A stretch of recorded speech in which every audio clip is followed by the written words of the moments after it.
Hi guys, it's Miss Debbie from the Appomattox Regional Library System showing you one of our latest take-home crafts, a stacking snail.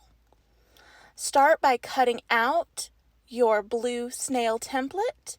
This is a really easy cutout. Just cut along the black lines and cut it all the way out. Next, you want to cut out your eyes. Parents, this may be harder for younger kids. You may need to help them with this part. Next, glue your eyes onto your snail,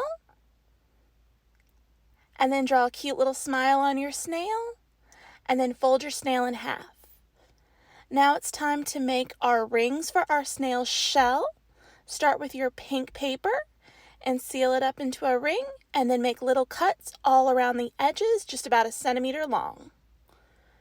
And then fold all those down.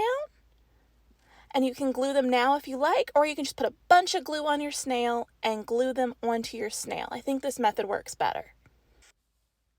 Now we're going to take our blue strip and we're going to glue it together, making sure it fits inside of our pink little ring. And then we're going to do the same thing with our purple ring. Check to make sure it fits and then glue it together. And now we have a cute little stacking snail. This craft can be picked up at any of our locations until we run out.